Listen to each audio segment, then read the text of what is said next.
Bonsoir à tous. Tout d'abord, merci d'être là ce soir avec nous. En effet, donc, comme le disait Lola, l'idée c'est de partager, en fait, de se réunir en tout cas autour de sujets qui nous intéressent tous ici. Donc aujourd'hui, sur le thème du management à l'horizontale, du management participatif. Déjà, merci. Juste pour vous expliquer un petit peu, le but c'est vraiment d'échanger. Donc, ce sera une discussion ouverte. On va d'abord nous tous intervenir pour vous expliquer un petit peu nos différentes expériences parce qu'en fait, on vient de différents univers, de milieux qui sont différents. Donc, on a le milieu entrepreneurial, on a le milieu associatif avec Myriam, dont on fait partie aussi. On a vraiment des milieux qui sont divers et variés, donc c'est pour ça que c'est intéressant de croiser aussi les regards sur ce sujet-là. Je vais juste, et l'idée, voilà, c'est de parler librement. Donc on aura un petit moment à la fin pour pouvoir recevoir vos questions et y répondre. Et ensuite, un petit cocktail aussi pour que ce soit un moment un peu plus détendu. Et si jamais il y a des personnes qui veulent en savoir un peu plus, n'hésitez pas à venir nous voir aussi. Donc tout d'abord, je vais laisser la parole à chaque personne pour que chacun puisse se présenter. Juste comme j'ai le micro, je commence par le Free Spirit, puisque donc moi je suis vice-présidente du Free Spirit, qui est une association en fait composée d'artistes, tous réunis autour d'une cause, donc la défense de l'environnement, de la biodiversité et de l'humain. Notre action aujourd'hui, elle est mise en place à travers l'art, puisque c'est notre moyen de communication principal. Et en fait, notre but, c'est d'organiser des, des campagnes de communication autour de ces trois grands piliers et de mettre à profit nos talents, entre guillemets, puisqu'on a une multitude de talents, que ce soit des photographes, des danseurs, des musiciens, des compositeurs. Voilà, je vais laisser Myriam se présenter. Bonsoir à tous, je ne sais pas si on m'entend. Écoutez, moi je suis dans mon métier, je suis chanteuse lyrique. Lyrique, c'est classique, chanteuse classique, mais également chanter d'autres variétés ou jazz, mais c'est surtout le classique que je fais la plupart du temps, dans laquelle j'ai été formée, la formation. En parallèle, je fais du chant en fait, de haute voltige, donc je chante de l'opéra à 25 mètres de hauteur, c'est un peu bizarre. Mais voilà, ça fait aussi partie de le truc un peu plus surprenant dans le milieu classique qui n'existe pas trop quelque part, sauf à Paris, je crois. Mais en tout cas, j'ai eu la chance de rencontrer le Free Spirit en 2017. C'est et puis en fait, de comprendre que l'art, parce que l'art me plaît énormément, le fait de sensibiliser les gens avec ce qui se passe, avec la sécheresse des terres, la pollution des océans, la déforestation, tout ce qui est environnemental en ce moment, et tout ce qui se passe aussi au niveau de l'humain, même au niveau des orphelinats. Donc j'ai appris en fait comment le Free Spirit avait été créé par Fabrice. Et donc, il m'a proposé tout de suite de monter une équipe musicale. Il y avait déjà une équipe d'artistes qui avait été créée pour monter des spectacles et composer de la musique éventuellement, puisque je suis devenue compositrice grâce au Free Spirit en fait. Parce que je ne pensais pas un jour être capable de créer, mais en fait, il m'a fait confiance. Et du fait, j'ai mis à profit ce que je pouvais faire et j'ai été très étonnée parce qu'en fait tout le monde se serre les coudes dans ce milieu, surtout cette collectivité, parce qu'en fait on est tous des artistes ou même d'autres personnes qui ne sont pas artistes mais qui viennent, qui contribuent aussi à nous faire évoluer et aussi en fait tout le monde s'entraide, on va dire, dans cette association. Donc il y a vraiment tout type de personnes, des personnes qui sont même pas artistes mais qui viennent nous aider gentiment. Enfin, c'est vraiment un grand élan de solidarité. Et les gens sont, que ce soit des professionnels ou des amateurs, il n'y a pas de différence entre nous en fait. Le fait que tout le monde soit ensemble, c'est vraiment une force. Et que tout le monde s'entraide aussi. Du coup, ça apporte un travail collectif. Voilà. Et ce qui fait que ça nous amène à donc, créer des clips musicaux, des compositions musicales dédiées à des concerts, même des chorégraphies donc de danse pour les spectacles, et qui permettent parler d'une histoire, de raconter une histoire musicale, danser ou chanter, c'est donc des compositions engagées, voilà, pour sensibiliser les gens sur ce qui se passe en ce moment, que ce soit au niveau de l'humain ou au niveau de l'environnement. Voilà. Et donc, je suis ravie d'être là ce soir pour parler de mes expériences. Je vais passer le micro à Simon. Bonsoir. Moi, je m'appelle Simon, je travaille chez Bureau à partager. Bureau à partager, c'est une société qui a été créée en 2015. Et notre boulot, c'est de mettre en relation des personnes, des entreprises qui recherchent des locaux et d'autres qui en proposent. Donc, on est vraiment une plateforme web pour de la recherche de bureaux. On peut vulgairement se comparer au Airbnb des bureaux en France. On bosse en France et qu'en France aujourd'hui. Ce qui est intéressant de préciser aussi, c'est que de cette expérience chez Bureau à partager, donc de la mise en relation pour de la recherche de bureaux, on a créé notre propre marque de coworking qui s'appelle Morning Coworking. Donc, je ne sais pas si vous connaissez, on a une vingtaine d'espaces sur Paris ou Petite Couronne. Et ça, ce sont nos propres espaces de coworking qu'on exploite. Et voilà. S'il faut se présenter brièvement et retenir ce que je fais, c'est Bureau à partager et Morning Coworking. Voilà. Exactement, je passe le micro. Bonjour, donc Charlotte Dupéra. Donc, j'ai créé mon activité avec Das Conseil et j'ai écrit un livre qui s'appelle Orchestrer l'intelligence collective avec la collaboration de Charles-Henri Bessières-Desors qui est professeur émérite à HEC. Le but, c'est de montrer comment on peut insuffler une dynamique collective au sein de l'entreprise. C'est basé sur le modèle de l'entreprise apprenante, qui est un modèle qui existe depuis 30 ans, selon les travaux de Peter Senge, mais qui n'est pas toujours bien incarné dans l'entreprise, qui est difficile à incarner, probablement parce qu'il est basé aussi sur l'intelligence émotionnelle et l'expérience collaborateur. Et le but de ce livre, c'est d'apporter une démarche méthodologique concrète et pragmatique pour le mettre en place de manière, voilà, pour l'incarner au sein des entreprises. Merci Charlotte, merci Simon, merci Myriam. Voilà, on s'est tous présentés. En fait, ce qui nous relie ici, alors qu'en fait on vient de milieux différents, c'est justement parce que on a tous un petit peu exploré les différentes façons d'aborder le management, que ce soit du management en entreprise, que ce soit du management associatif, ou peut-être du conseil justement en management. Et c'est de ça dont on va parler ce soir.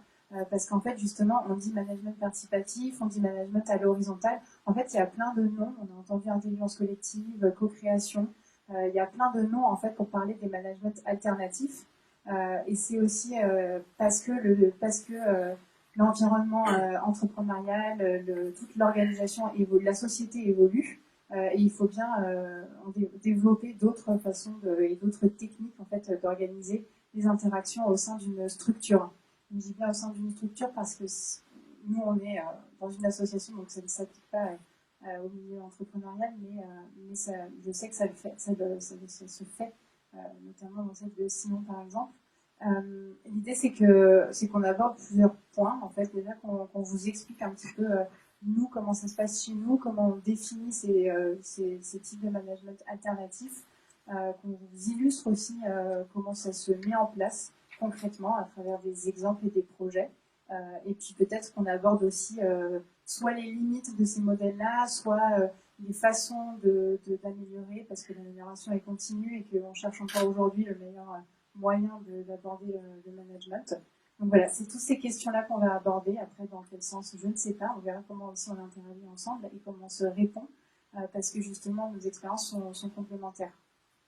Du coup, en introduction, pour vraiment aborder le sujet, j'ai proposé en fait à chacun d'entre nous qu'on définisse un petit peu le management participatif, de co-création, je ne sais pas comment on peut l'appeler, mais comme chacun le définit, pour justement voir comment il s'incarne en fait en fonction de chaque expérience.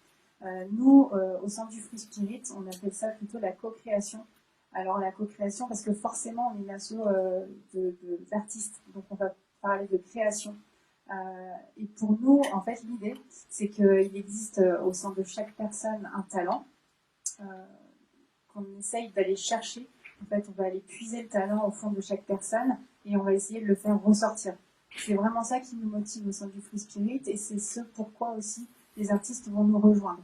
Donc la façon dont on travaille, c'est ça, c'est faire émerger le talent de chacun pour en profiter un maximum dans un but unique, c'est de faire en sorte que le projet se concrétise.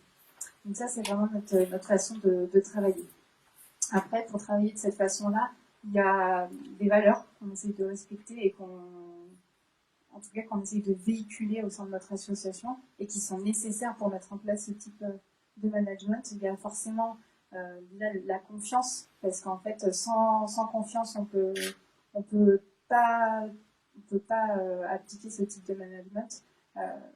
Et la mise en confiance des personnes va justement engendrer un cercle positif, puisque c'est parce qu'on va faire confiance à cette personne-là qu'elle va se sentir impliquée, qu'elle va se sentir motivée et ça va justement libérer toute son énergie. Donc pour un artiste, c'est essentiel. On ne peut pas en fait demander à un artiste de travailler en le brimant, en lui donnant un cadre très fermé. Donc c'est vraiment la base chez nous de ce type d'organisation.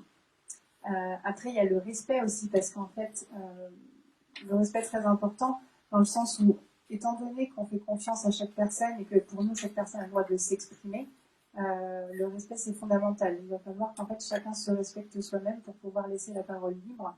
Il n'y a pas une personne qui va dire quelque chose de mieux qu'une autre.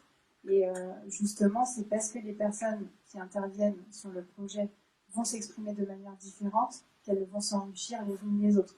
Donc pour nous, tout le monde est complémentaire.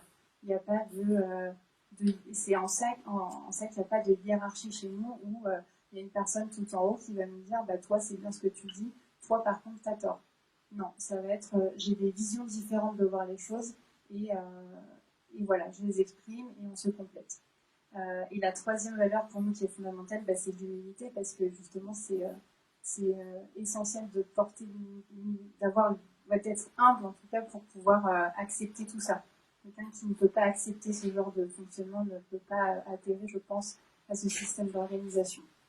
Donc voilà, nous, les trois valeurs qui sont essentielles chez nous au sein du Free Spirit pour pouvoir faire en sorte que ça se passe bien. Donc voilà, c'est comme ça qu'on le définit. Sinon, est-ce que vous voulez vous expliquer comment vous voyez le... Donc, en ce qui me concerne, dans le livre donc, Orchestrer l'intelligence collective, le but, c'est en effet de générer une performance durable et on est évidemment sur la mise en place d'un climat de confiance qui va générer des cercles vertueux. Donc, ça rejoint ce qu'évoque Hélène. Et là-dessus, c'est l'idée que les managers, ils sont la colonne vertébrale de l'entreprise. C'est eux qui vont permettre d'insuffler la dynamique collective.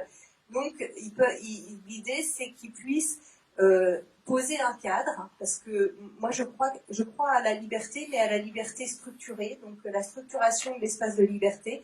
Donc, poser un cadre pour permettre aux salariés, ensuite, d'avoir cette liberté, que les RH soient garants d'une certaine éthique et soient centrés sur l'expérience collaborateur. Alors, en fait, par exemple, dans le livre, il y a le modèle Vegdas. Je ne sais pas si on peut... voilà, il est là.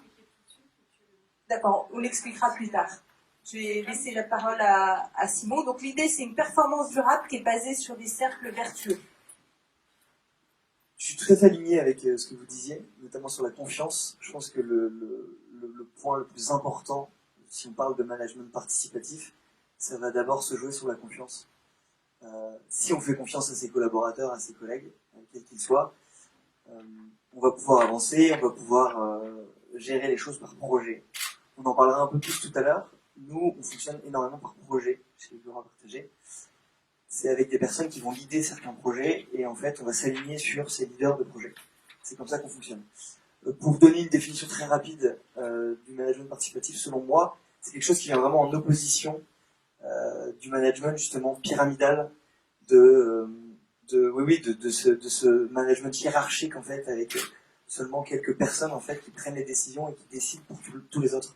Je pense que justement l'opposé de ça, ça va être le management plus participatif horizontal, de solliciter tout le monde sur différents points et chacun en fait peut porter un projet et décider en fait de prendre une décision au sein d'une entreprise.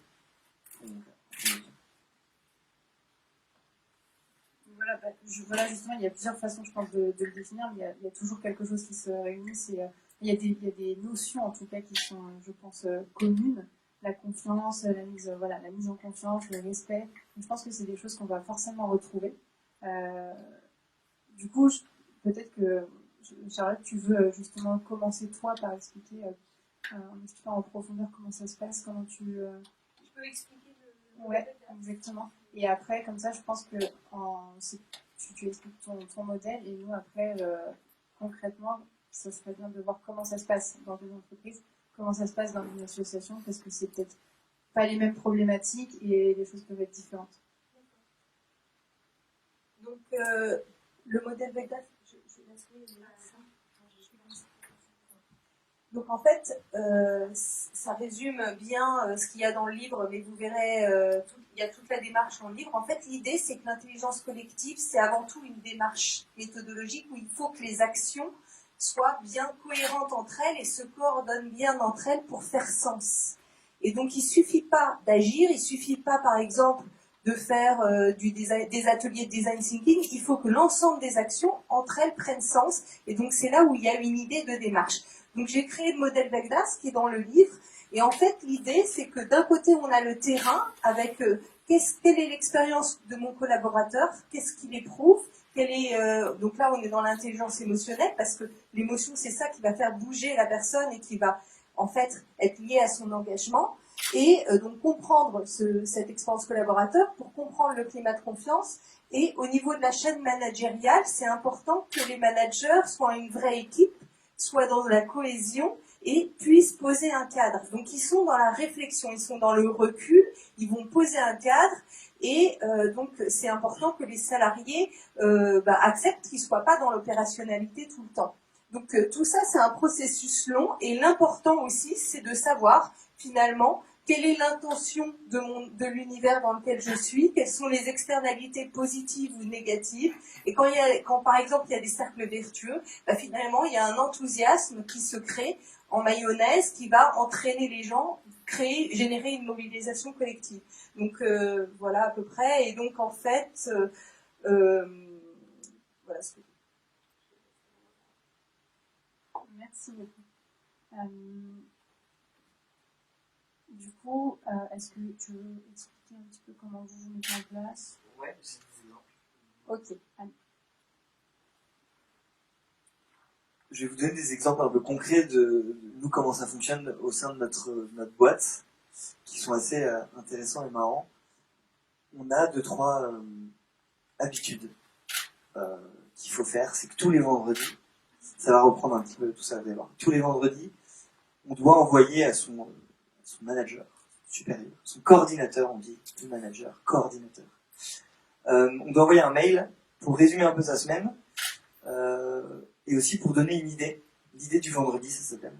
Et tout le monde est obligé de jouer à ce petit jeu, de donner une idée tous les vendredis, quelle qu'elle soit. Idée business, idée... ça peut être... tout est envisageable, tout est possible, en rapport évidemment avec la boîte. Le but du jeu, c'est que la semaine d'après, on vote pour les meilleures idées. Et donc, il y a une idée en or, une idée en argent, une idée en bronze. Et il y a un classement. Donc, on gagne une monnaie virtuelle, les briques, ça c'est quelque chose qu'on a en interne. Mais il y a un classement, on peut gagner un peu de monnaie virtuelle dans la boîte pour racheter d'autres choses derrière. Mais donc, en fait, quand on a l'idée d'or, en fait, le but aussi, ça va être... en fait, tu as une bonne idée, les gens dans la boîte ont voté pour toi, il faut la réaliser. En fait, tout le monde est aligné là-dessus. Ils pensent que c'est une bonne idée. Donc, toi qui as eu cette idée, tu vas être le leader de ce projet et de mettre en place cette idée. Qui qu'on soit dans la boîte. Que ce soit le fondateur, que ce soit un stagiaire, que ce soit un salarié. L'idée en or, en fait, c'est que le but, l'intérêt, c'est qu'elle soit réalisée. Donc, en fait, tout le monde devient lead sur le projet. Et c'est là que ça a du sens de parler de management participatif, parce que cette personne qui a eu cette idée et qui va la mettre en place, c'est elle qui décide et qui décide de s'entourer des bonnes personnes au sein de la boîte pour justement mettre en place cette idée. Donc, je ne sais pas si ça fait un peu écho ou ça fait sens pour vous, mais nous, c'est comme ça un peu qu'on visualise et qu'on essaie de donner du sens à ce management qui est participatif. En fait. C'est vraiment par projet.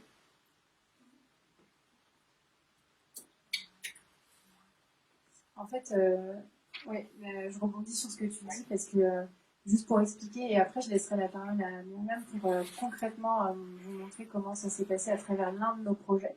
Mais au sein du Free Spirit, de manière globale, C'est aussi une méthode d'organisation qu'on essaye de mettre en place de plus en plus, parce qu'en fait, on l'a très bien mis en place sur l'un de nos projets qui s'appelle l'Imaginarium, qui est la création d'un spectacle dansé, costumé et d'un concert. Mais finalement, on a vu que ça marchait bien, que c'était une réussite, que c'était positif. Du coup, on essaye aujourd'hui de le mettre en pratique pour toute notre association. Donc pour tous les projets et aussi pour l'organisation de l'association en elle-même. Parce qu'en fait, justement, ce qu'on essaye de mettre en place, c'est un fonctionnement par projet, comme tu disais, sinon, où en fait on dédie des équipes spécifiques pour chaque projet avec des personnes différentes. Il n'y a pas de hiérarchie, en tout cas dans le projet. Par contre, il y a un chef de projet, forcément, parce que, comme tu disais, Charlotte, ça ne veut pas dire qu'en fait, il n'y a pas de management, où il n'y a pas d'organisation, où il n'y a pas de. C'est pas l'anarchie à travers, dans le projet. Il y a quelqu'un qui est là pour prendre des responsabilités. Pas pour juger, pas pour décider à la place des autres, mais pour prendre des responsabilités. En tout cas, pour prendre la responsabilité à un moment donné de trancher en ayant pris connaissance en fait de la vie de tout le monde.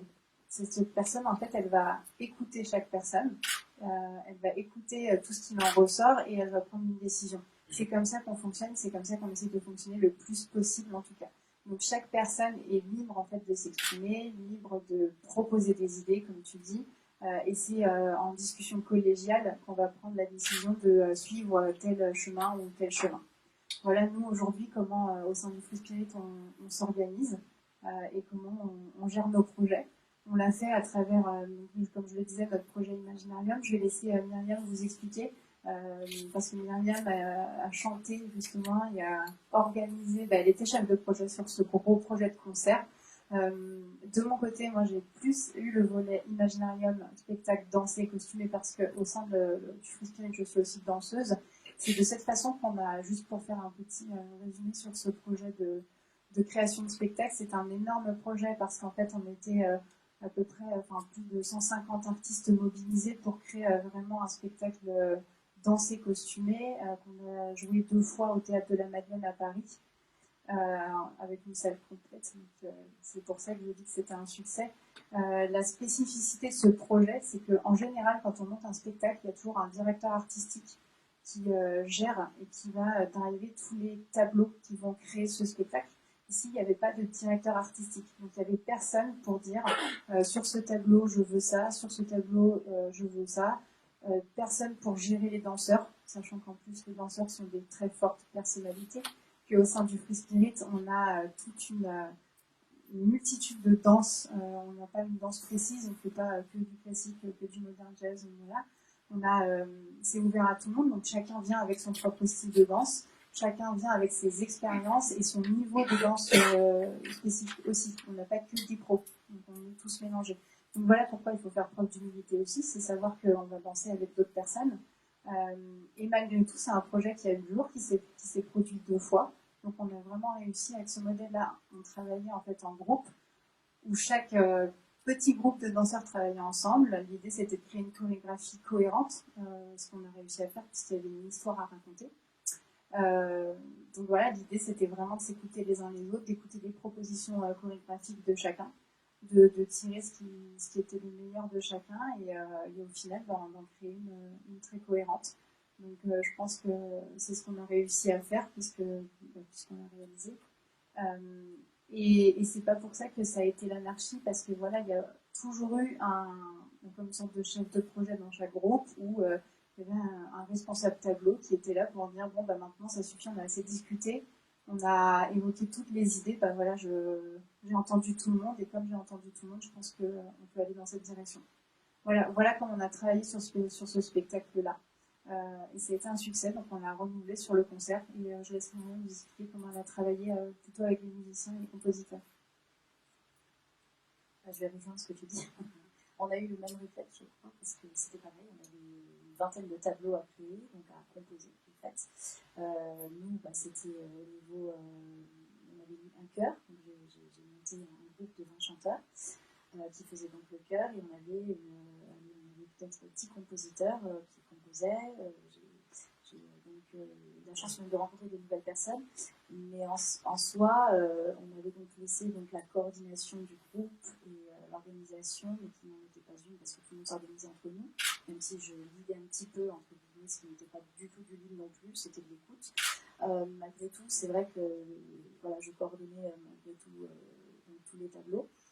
Et en parallèle, on avait aussi donc, plein de personnes qui étaient de tout milieu, mais que je connaissais, parce que j'ai quand même travaillé aussi avec des personnes, parce qu'on m'a laissé aussi créer mon équipe. Du fait, on avait en musicien pas beaucoup de personnes, donc on m'a laissé aussi la responsabilité de faire, donc de créer mon équipe, ce qui était super, parce qu'en fait, j'ai réuni que des personnes humbles, de talent et de confiance, quelles qu'elles soient au niveau artistique, je dirais, qu'elles soient amateurs ou pro, en tout cas que des personnes qui étaient là par plaisir d'être là et par plaisir de créer et à vouloir justement monter toute une histoire, parce que c'était aussi une histoire musicale du fait, avec des interventions de danse aussi, mais qui était un petit peu moins présente, qui était quand même sur tous les tableaux là, mais avec en avant, je dirais, l'histoire musicale d'abord, qui racontait donc l'histoire qui a été donc indiquée. Donc en soi, moi, j'ai pas donné de directive, j'ai laissé aussi chacun faire ce qu'il voulait, parce qu'en fait, il n'y avait pas que des compositeurs classiques, il y avait aussi chaque tableau avec chaque style. Il pouvait y avoir du tableau avec un style électronique. Mais alors, on avait un petit peu peur au début parce qu'on s'est dit qu'est-ce que ça va donner musicalement, parce qu'au niveau de la danse, ça pouvait peut-être fusionner différemment et plus facilement, mais au niveau de la musique, c'est très structuré aussi, la musique, et on s'est dit qu'est-ce que ça va donner si le premier tableau est classique et le deuxième est synthétiseur, enfin, entre guillemets, avec la musique synthétiseur, électronique, et en fait, ça s'est très très bien passé. Et c'est justement pour ça que ça a été un succès aussi, parce que la salle a été comble, on n'aurait jamais imaginé également. Mais en fait, moi, je me suis basée vraiment sur la confiance et la solidarité et l'amitié. Parce que, bien sûr, en fait, le groupe que j'ai formé, c'était des personnes que je connaissais déjà. Donc, je savais qui c'étaient ces personnes-là, j'avais quand même confiance en eux, ils me connaissaient également. Donc, il y a eu quelques petits nouveaux, et ces petits nouveaux-là qui se sont intégrés, je les ai intégrés très vite, parce que je voulais absolument que les gens puissent échanger très vite, très rapidement entre eux, et puissent prendre aussi entre eux des décisions, et qu'ils viennent me voir s'ils avaient besoin. À tout moment, j'étais disponible pour eux, en fait, même quand j'étais occupée. Mais en tout cas, ils pouvaient savoir, enfin, ils savaient qu'ils pouvaient compter les uns les autres entre eux, et je les ai mis aussi en rapport. J'ai donné les numéros de téléphone de chacun, enfin, entre guillemets, j'ai donné les mails pour que tout le monde puisse échanger et ne se sente pas lésé à travailler tout seul dans son coin. Parce que le problème de la musique, c'est que parfois, on est tout seul à gérer un tableau. Par exemple, il y avait une pianiste qui devait gérer toute seule sur un piano en soliste. Donc du coup, elle composait dans son coin, mais je me suis dit, c'est dommage que les gens composent chacun dans leur coin parce qu'ils sont tout seuls sur ce tableau. Donc je me suis dit, il faut que ces personnes-là soient en contact avec les autres. Donc on a créé des groupes de discussion, voilà, pour que tout le monde puisse échanger et même envoyer ses compositions. Qu'est-ce que vous en pensez? Donc il y a personne, voilà, qui prenait de décision, mais on a dû trancher aussi sur certains trucs qui des fois mettaient plus de temps. Mais dans tous les cas, ça a été une réussite. Alors ça, je ne dirais pas qu'il n'y avait pas eu des difficultés aussi, hein. On en parlera tout à l'heure, peut-être des choses à revoir. Mais en tout cas, ça a été quand même un succès. Et puis, moi, ça m'a permis de m'enrichir aussi au niveau de l'organisation et ça m'a donné une expérience de coordination sur un concert, toute une équipe entière, en fait. Voilà, chose que j'avais jamais faite. Donc, on m'a donné confiance. D'ailleurs, on m'a fait confiance et c'est pour ça que ça a marché, je pense, aussi, à moi-même. Parce que j'aurais jamais imaginé que je puisse le faire. Voilà. Oui, bah, en fait, c'est ça, c'est que ça amène d'autres dimensions. Des choses dont on ne se pensait pas capable, bah, finalement, on le fait, on sait le faire. Et si on ne nous avait pas donné cette confiance, je pense qu'on ne l'aurait jamais fait. Donc, c'est en ça que, enfin, je sais pas, enfin, vous me direz aussi si vous partagez ça, mais que c'est en donnant, en fait, aux autres que forcément on va recevoir d'autant plus. Enfin, nous, c'est comme ça qu'on voit les choses, c'est comme ça qu'on voit l'organisation de demain. Donc, c'est pas en brimant les gens ou en leur disant, toi, tu veux faire ça, mais plutôt en motivant les gens. Parce qu'en fait, on se rend compte qu'en donnant confiance et en motivant en impliquant les personnes autour de soi, bah, finalement, elles se responsabilisent elles, toutes seules, et elles se motivent, et donc elles donnent le meilleur d'elles-mêmes, et que le projet, bah, finalement, il est encore plus beau. Voilà. Après, Simon, est-ce que tu expliques toi concrètement un projet? Ouais.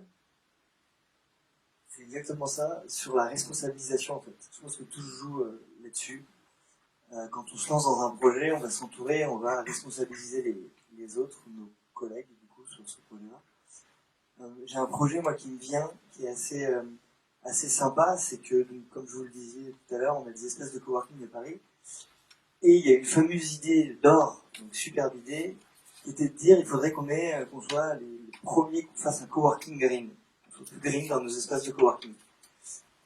Il y a quelqu'un qui a pris le lead sur ce projet, qui a réuni du monde, et en fait, par tous les moyens possibles, on a essayé de rendre un de nos espaces, pour faire un test au départ, un de nos espaces de coworking, plus green.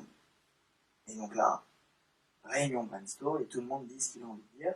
Donc il y a pas mal d'idées en fait, il y a pas mal d'idées qui sont mises sur la table, et ensemble, on a décidé de choisir les bonnes idées. Donc ça a été, déjà, plus de gobelets en plastique, terminé. Donc, éco-cap.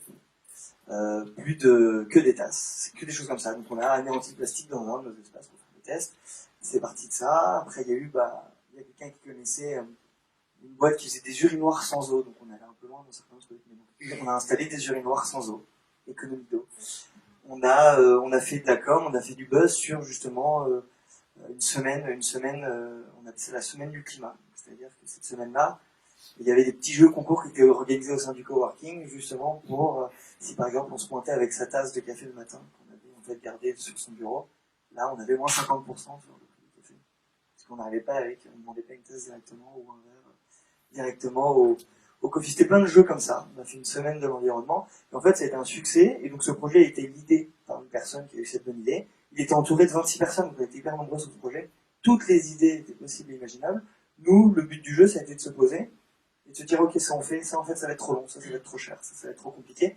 Et on choisissait comme ça, et on a fait un projet, en fait, plus ou moins cohérent et assez cool, et donc on a fini par avoir un espace assez vert. Et donc c'était un beau projet, c'était une belle réussite.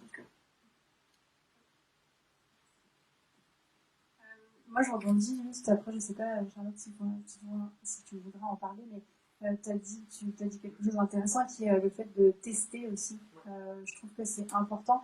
Et je pense qu'aujourd'hui, on n'a pas laissé assez d'espace justement au test, au fait de proposer des choses, de les tester, de les mettre en place, parce qu'on a un petit peu peur de l'échec. On se dit que, voilà, on va faire quelque chose, mince, j'ai raté, c'est nul. Ben, en fait, non, c'est pas que nul, c'est ok, ça n'a pas marché, mais c'est pas parce que ça n'a pas marché une fois que la prochaine fois, en améliorant cette chose, ça sera peut-être super. Donc en fait, il faut pas avoir peur du test aujourd'hui, mais c'est vrai que c'est un petit peu la bête noire, en tout cas dans une entreprise, peut-être même encore plus que nous dans le milieu associatif, parce que c'est pas les mêmes, en fait, c'est pas les mêmes dimensions. C'est vrai que nous dans le milieu associatif, bon, on va pas forcer les gens à faire quelque chose, puisque déjà ils donnent de leur temps, donc c'est déjà bien. C'est pas le même contexte. Mais en tout cas, c'est important, et c'est ce que nous aussi on met en place, le test, forcément. On essaye des choses, alors parfois ça marche pas, mais tant pis, on se dit c'est pas grave, la prochaine fois on rebondira là-dessus et on le fera mieux. Et c'est pour ça, l'Imaginarium, typiquement, pour nous c'était un test. On savait pas, en fait, on savait pas où on allait, ça se trouve, ça aurait été catastrophique et que le projet n'aurait jamais vu le jour. C'était le risque à prendre, mais en fait on a envie de le prendre, ce risque, parce que forcément on va apprendre. Donc quoi qu'il arrive, ce sera du positif. Voilà, nous, en tout cas c'est notre vision, c'est comme ça qu'on voit les choses. Et on pense qu'il n'y a pas, finalement, il n'y a pas de risque, parce que en faisant intervenir à l'intelligence collective, donc après je sais que tu as beaucoup travaillé dessus, Charlotte, si tu veux, je te laisserai en parler, mais cette intelligence collective, pour nous, ça évite justement cette réaction négative face au test, puisque c'est chaque personne qui va participer, chaque personne qui va donner son idée, et de ce fait, en fait, on va toujours trouver une solution. Donc c'est pour ça que pour nous, c'est pas forcément quelque chose de négatif, mais c'est plutôt positif. Est-ce que tu veux un petit peu en parler Donc, je vais rebondir sur ce que tu viens de dire. En fait, dans l'intelligence collective, il y a le climat de confiance est essentiel, l'intention est essentielle, et pour avoir un bon climat de confiance, il y a une recette. Il y a une recette essentielle qui est le dialogue, c'est-à-dire dialoguer. Ça a l'air tout simple comme ça, mais en fait, très souvent, dans la vie, parfois, on ne dialogue pas. C'est-à-dire qu'on ne s'écoute pas les uns les autres. C'est-à-dire le vrai dialogue, c'est pas de la discussion. C'est pas, en fait, trouver les arguments pour avoir raison, pour avoir plus raison que l'autre. C'est-à-dire, c'est vraiment essayer de prendre le point de vue de l'autre comme si je voyais le monde à travers de ses yeux, c'est-à-dire avoir vraiment de l'empathie pour l'autre et essayer de m'enrichir de son point de vue. Et quand on commence à s'enrichir du point de vue de l'autre, là, il commence à y avoir de l'intelligence collective. Et pourquoi je disais tout à l'heure que c'était un processus long? Vous l'avez tous expérimenté, par exemple, avec vos amis ou avec des collègues de travail. C'est pas le premier jour où vous rencontrez la personne que vous arrivez à travailler de manière intelligente avec cette personne.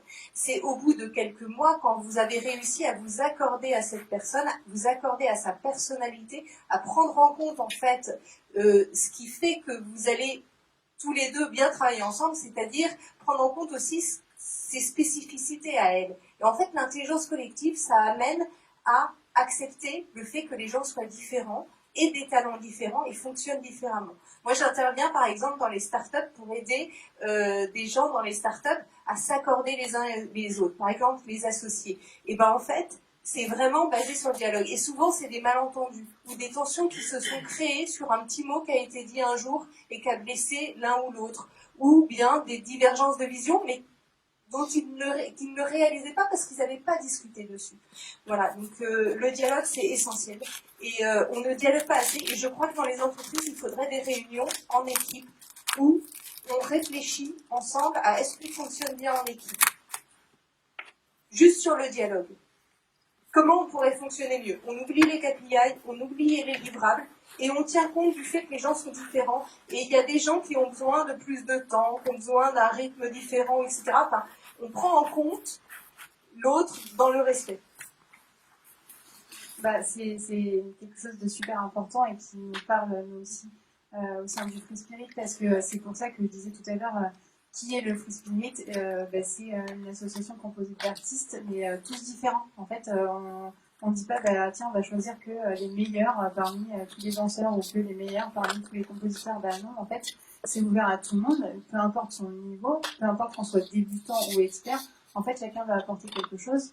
Mais à son niveau, à sa hauteur, il y aura toujours quelque chose qui va servir, et c'est comme ça qu'on va le construire en fait. C'est que chaque personne apporte quelque chose, chaque personne va cultiver tout ça. Donc c'est vraiment pour ça que c'est comme ça que nous on agit, c'est comme ça qu'on recrute aussi nos artistes, et il faut qu'ils soient différents en fait.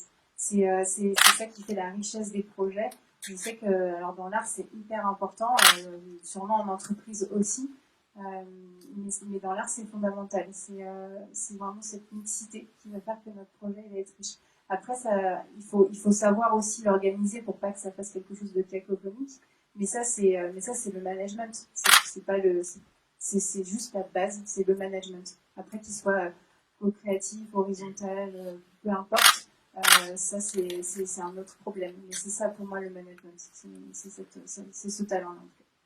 Simon, est-ce que tu veux, toi, parler peut-être du fait de comment vous recrutez les gens chez Bureau à partager je trouvais ça intéressant. Ouais, c'était très. Je suis totalement d'accord avec ce que tu disais. En fait, la communication est hyper importante à ce moment-là, en fait. Et en fait, on est bien meilleur en fait quand on communique beaucoup et quand on se fait beaucoup confiance. Pour revenir un peu sur ce que tu disais. Nous, le recrutement, quand on part du principe qu'on est efficace et efficient avec des personnes à qui on donne notre confiance, et moi je vais beaucoup me baser là-dessus. En fait, je vais recruter des personnes avec qui je pourrais être pote. Et en fait, si j'arrive à sentir, à avoir un bon feeling avec ce candidat-là, et déjà en fait, il y a un climat de confiance qui va s'instaurer. Et demain, on pourra bosser ensemble parce qu'on se fera confiance et on sera un peu main dans la main. On est dans le même bateau en fait. Donc, on accorde énormément d'importance en fait à ça. On essaie complètement de sortir du CV. Donc évidemment, il y a forcément, ça joue aussi, mais on essaie de sortir un peu de ça et de se dire, première rencontre, est-ce qu'on sent un truc, est-ce que je te sens bien, est-ce que je la sens bien, est-ce que vraiment, je pense que demain, on pourrait bien bosser ensemble.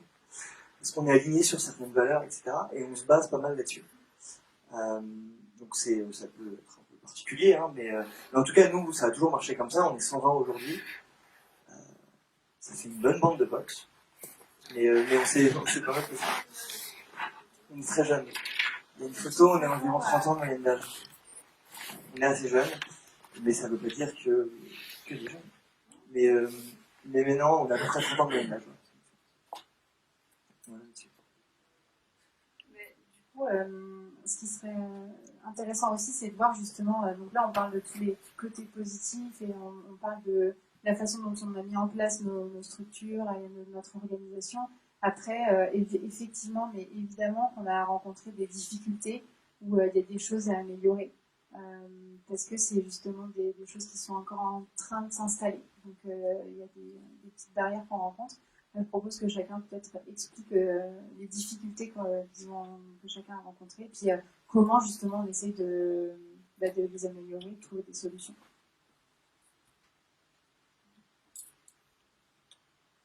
Ben, en fait, oui, quand on n'a pas de leader, parfois c'est pas toujours évident. Il a fallu gérer aussi des tensions qui pouvaient être des personnes qui, justement, où n'avaient pas eu les informations du fait des non-dits, ou parfois n'osaient pas parler. Du fait le dialogue qui était très important. C'est pour ça que je sollicitais beaucoup les gens à se parler entre eux, il y en a qui n'osaient pas. Donc qui parfois se confiaient à moi, mais du fait n'osaient pas, en dehors de la coordinatrice, en parler entre eux, ou même avec la personne concernée.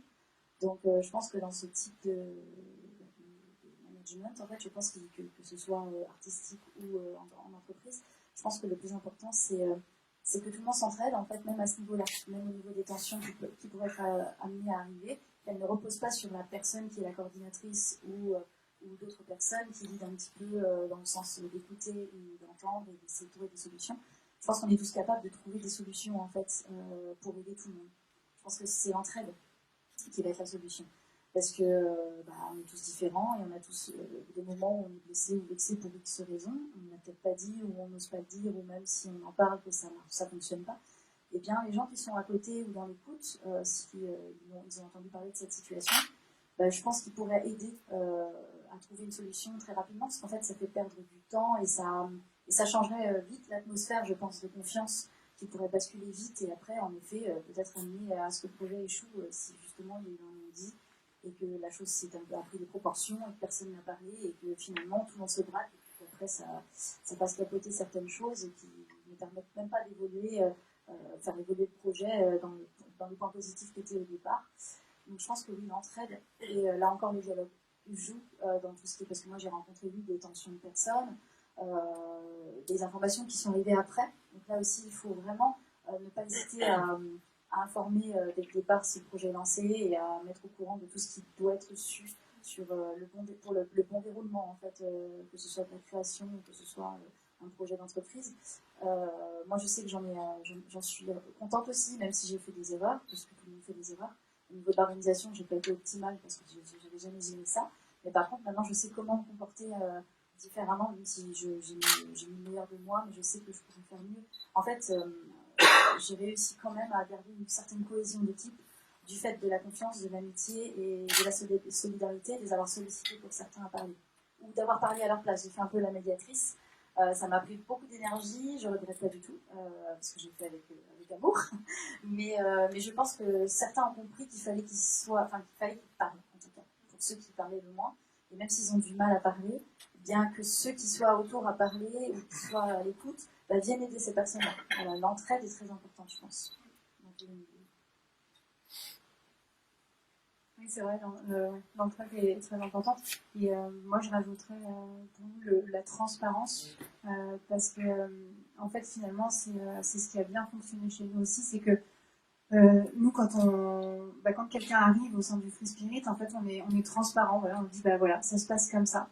Donc c'est vrai qu'il faut y adhérer. Il faut se dire, ok, si je viens, c'est que j'accepte le fonctionnement. Donc on va rien cacher, on va dire, voilà, c'est ça se passe comme ça. N'hésite pas à dire, à parler. Donc effectivement, la communication, très importante, ça évite les non-dits, ça évite les frustrations aussi, parce qu'il n'y a rien de pire d'avoir des frustrations. Donc, l'idée, c'est pas de jeter la pierre à quelqu'un. Donc, transparence, respect aussi, et c'est ce qui va faire que les gens ne vont pas se sentir frustrés, bloqués. Donc ça, c'est vraiment très important chez nous. Voilà, c'est la base de ce que c'est transparence et respect. Je pense que c'est vraiment les deux choses les plus importantes. La seule difficulté qu'on a pu peut-être rencontrer et qu'on rencontre encore aujourd'hui, c'est aussi le fait mais c'est dû aussi à notre structure d'association, c'est que parfois le projet a un peu de mal à se mettre en place, a un peu de mal à avancer. Parce que nous, voilà, c'est du milieu associatif, donc chacun a sa vie à côté. C'est pas toujours facile de dire à la personne bon bah quand est-ce que tu as fait ton truc là, ça fait 2 semaines qu'on t'attend et en fait tu bloques le projet. C'est assez horrible, mais c'est la vie de tous les jours et on peut pas demander à cette personne de réaliser ses tâches dans un certain temps donné parce qu'elle a sa vie à côté. Mais là encore, une fois, le dialogue est super important parce qu'en fait, on ne va pas reprocher à cette personne de ne pas avoir fait son travail. Par contre, on va peut-être lui reprocher de ne pas l'avoir dit, de ne pas juste avoir dit en fait, j'ai pas le temps, je peux pas. Mais ça, c'est pas grave. Dans ce cas-là, on s'arrange, on s'organise pour que quelqu'un prenne le support. Et c'est là où tu dis l'entraide est hyper importante. Mais voilà, la parole aussi, parce que si on ne le sait pas, on ne pourra jamais venir en aide à cette personne. Donc en fait, c'est là où nous, au sein de l'association, on ne va pas blâmer les gens parce qu'ils n'ont pas fait les choses. Ça, c'est pas grave. Mais il faut juste qu'on le sache pour trouver une solution. Voilà, c'est ce modèle aussi qu'on essaye de respecter et c'est ce qui fait aujourd'hui qu'on trouve des solutions pour avancer malgré tout, même si évidemment on rencontre des difficultés. Évidemment, la transparence, c'est hyper intéressant et en effet, je pense que c'est aussi une des clés avec la communication. Mais c'est très facile de faire en fait du management participatif, embarquer tout le monde quand on est 5, 10, 15. Là, c'est assez simple parce qu'en fait, on est aligné sur une culture commune, sur un message commun, une vision commune. Et en fait, on est tous embarqués ou non. Et si on ne l'est pas, en fait, on sort du projet naturellement parce que ça n'a pas de sens. Ça, c'est le côté un peu start-up. Quand on rentre dans l'aventure, on y va à fond et on est à fond dedans. Quand on est 120, c'est dur à embarquer 120 personnes, c'est forcément plus compliqué. Et à 120, il y a tellement de projets, tellement de business différents qu'en fait, la transparence, elle est pas partout. Il faut pas se leurrer, c'est impossible d'être transparent à 120. Et donc, c'est forcément beaucoup plus dur à gérer. Et je pense que la limite, du coup, de ce management parfois un peu participatif, ça va être là-dessus, sur le nombre, sur la gestion d'un gros effectif, par exemple. Et forcément, à un moment, il y a quand même des décisions qui doivent être tranchées, qui doivent être prises. Sinon, en fait, on ne peut plus avancer quand on est trop nombreux. Donc, ça peut être là, peut-être la limite, nous, qu'on peut rencontrer aujourd'hui, même si on essaie d'insister sur cette forte communication et transparence. Alors, je vais rebondir sur ce que tu disais, Simon. Moi, je crois qu'en effet, moi, je ne suis pas pour une transparence à 100%, je n'y crois pas. Je ne crois pas que le management participatif égale, on doit être transparent sur tout. Par contre, on doit expliquer les règles, on doit expliquer le cadre et on doit dire quel est le cadre pour que les gens puissent s'y insérer. Et par contre, moi, je crois que l'autorité est importante. Dans le modèle de l'entreprise apprenante, il y a de l'autorité. Il y a de la liberté, mais il y a de l'autorité. C'est-à-dire que quand le manager dit c'est comme ça et qu'il a bien expliqué les règles et le cadre, les salariés doivent respecter cette autorité. Et ça, c'est important. Et c'est là où, dans certains modèles tout à l'horizontale, parfois, il y a un manque, à mon sens, d'autorité qui peut parfois générer aussi une forme de chaos. Donc, moi, personnellement, je crois que l'autorité est importante, mais l'autorité n'est pas à confondre avec l'autoritarisme. Et ce n'est pas du tout la même chose. C'est-à-dire que c'est une autorité saine qui repose sur des raisons légitimes. Et par ailleurs, dans l'horizontalité comme ça, l'intelligence émotionnelle fait qu'il peut y avoir parfois des manipulations. Donc c'est important aussi que le manager voit ça et fasse attention à ça. Veille à ça. Donc, en fait, l'horizontalité, c'est quelque chose de pas évident, c'est quelque chose d'exigeant. Et il y a, comme on l'a vu là, il y a tout un tas de problèmes qui peuvent émerger, et donc c'est très, très exigeant. Merci Charlotte.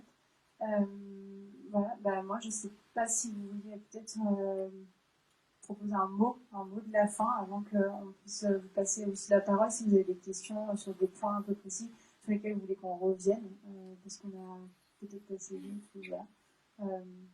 Simon, tu peux dire ton mot de la fin?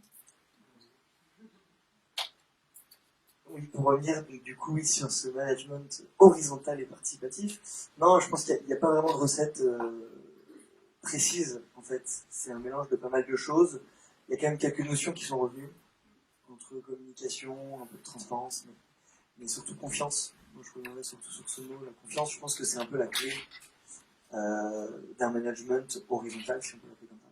Je pense que ça passe énormément par la confiance. Ouais. Je resterai sur confiance si je dois choisir un mot. c'est pareil. Voilà, c'est au sein d'une association et puis avec des artistes, mais je pense que même en entreprise, hein, il faut. Moi, j'ai travaillé en dehors d'être artiste. Avant, j'étais à l'hôpital, j'étais infirmière. J'ai quitté ce milieu-là. Mais c'est pareil, il y avait de la confiance aussi. On travaille dans l'humain, hein, dans la santé. C'est pas que parce que dans un bureau, il y a moins d'humains. Enfin, c'est bien sûr possible, on travaille avec tout le monde, de toute façon, la confiance est très très importante. Et en ce qui me concerne, moi, je sais que la personnalité des gens, je fais prise en compte aussi. Les différences. Parce qu'en fait, je fais attention vraiment à l'humain. En fait, en règle générale, c'est-à-dire qu'il va y avoir une personne hyper timide, introvertie, qui va avoir du mal à s'intégrer. En fait, tout de suite, je vais aller vers cette personne-là. Alors, j'ai peut-être cette personnalité de faire le lien ou le liant ou la médiation ou pas. Mais en tout cas, j'aime bien mettre les gens juste en confiance de moi-même, en fait. Et c'est vrai que la confiance, pour moi, ça me permet aussi moi-même d'être bien aussi quelque part. Donc ça met un climat de confiance et en parallèle, ça m'aide aussi moi à me dépasser, à faire des trucs que je ne faisais pas aussi avant, que je ne pensais pas faire. Et le fait que tout le monde soit dans une bonne ambiance, ça me rassure en fait. Je sais que là, les choses vont arriver naturellement. On n'aura pas besoin de leur dire là, il faut faire ci, il faudrait accélérer un peu. Du coup, les choses se font avec plaisir. Et je pense que les gens sont aussi passionnés parce que nous, on travaille avec des personnes qui sont vraiment passionnées. N'importe quel niveau en fait, du fait ça se fait facilement, je dirais plus simplement. Et la confiance, pour moi, est la clé aussi. Donc, du coup, je rejoins la même chose. Merci. Alors, pour moi, ce que je crois, c'est qu'en chaque personne, il y a un talent, donc peu importe quel talent, mais il y a toujours quelque chose de positif. Donc, et pour moi, c'est ça qu'il faut savoir aller trouver et l'exploiter. Voilà, c'est vraiment pour moi essentiel. Et ça veut dire que et la personne qui saura faire ça, ce sera un bon manager. Et je pense qu'à partir du moment où on a trouvé ça, on peut justement combiner tous ces talents-là pour faire mûrir le projet et pour le mener à bien. Donc c'est ce que je souhaite en fait à chaque entreprise de trouver et de mettre en place pour pouvoir faire en sorte que les choses se passent bien. Voilà, pour faire court. Je vais reprendre un peu ce qui a été dit auparavant, c'est-à-dire la confiance. Et la confiance a une dimension systémique. Donc ça, c'est dans un des livres de François Dupuis, qui est sociologue. Il parlait de la dimension systémique de la confiance. Donc c'est la logique, le mécanisme dans l'entreprise, comment les émotions vont se répondre entre elles, comment il va y avoir des rétroactions, des boucles, etc., qui vont générer finalement des cercles vertueux ou pas. Est-ce que les gens vont être enthousiastes, contents de venir, et là ça va générer des cercles vertueux. Est-ce que les gens vont être tristes, en colère, parce qu'ils vont se sentir dupés, et donc là ça va générer des cercles vicieux. Et donc c'est le manager qui va pouvoir donner un cadre, qui va pouvoir réguler les intérêts individuels et collectifs, et le RH qui va être garant d'une éthique, d'une conscience dans l'entreprise et faire attention à l'expérience collaborateur. Merci beaucoup. Merci pour avoir partagé toutes ces expériences, toutes ces idées avec nous. Maintenant, je me tourne vers vous pour savoir s'il y a des points que vous voulez aborder, des choses qu'on n'aurait pas dites ou des points sur lesquels vous voulez qu'on revienne.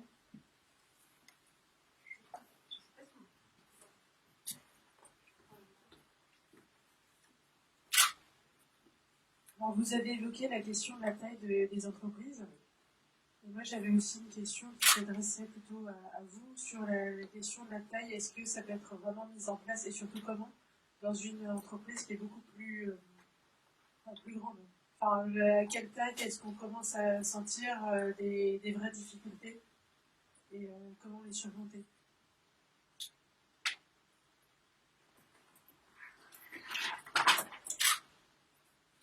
Je pense que ça peut être mis en place dans toutes les entreprises. Par contre, dans une grande entreprise, il faut évidemment que ça vienne de la direction, de la tête, parce qu'il faut qu'il y ait une vraie conscience collective et il faut que les personnes aillent dans le même sens, quoi. C'est comme ça que ça va marcher, mais sinon la confiance, elle peut naître partout, dans n'importe quel. C'est pas indépendant de la taille.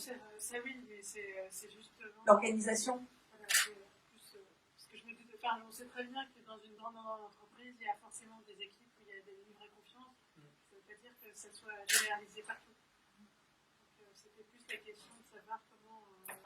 C'est difficile parce que c'est autant le directeur, on peut être tous convaincus du fait qu'il faille créer un climat de confiance, autant réussir à l'installer, c'est beaucoup plus compliqué.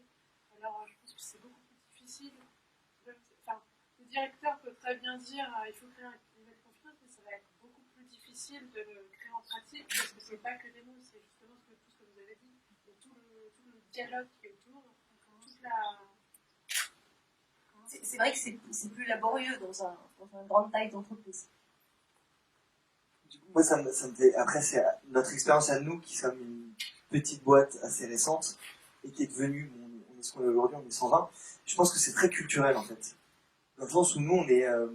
Si on a essayé d'instaurer ce climat de confiance, il part du départ en fait. Il est inspiré par le fondateur.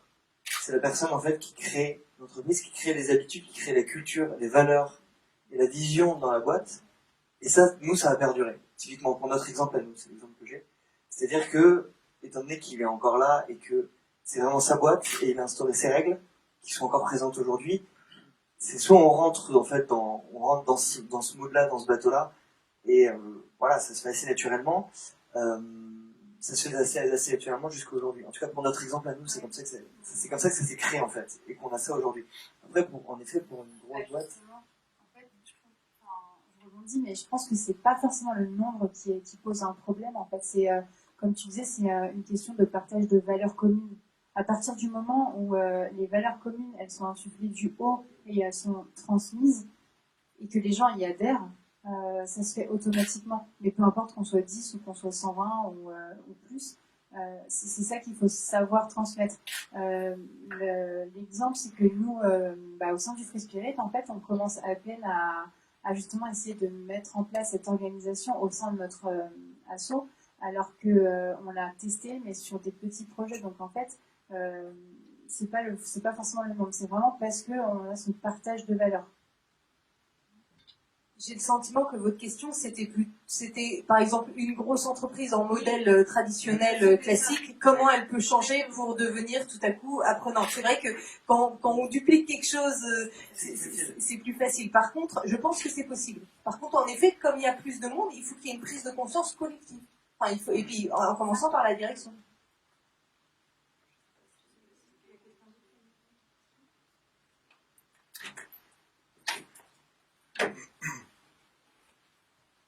Donc juste deux questions même.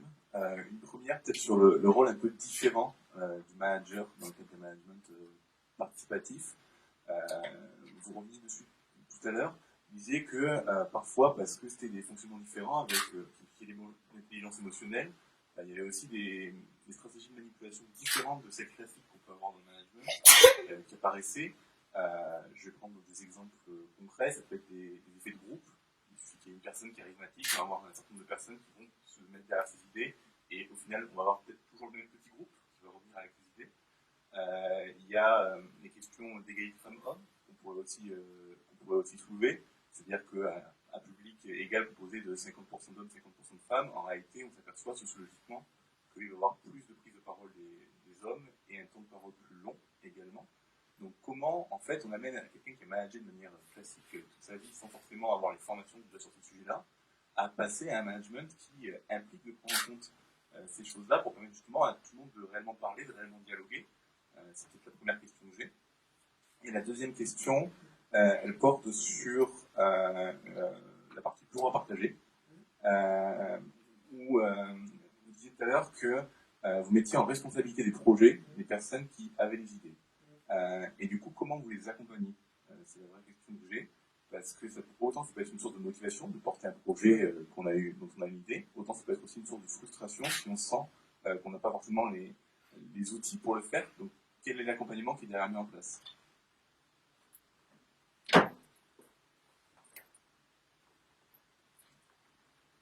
Donc, concernant la première question sur les effets de groupe ou les gens les clans, etc. C'est vrai que c'est au manager aussi d'être conscient de ça, donc de savoir d'avoir un esprit critique. En fait, ça demande plus de conscience et plus d'esprit critique. Donc, il faut exercer votre esprit critique.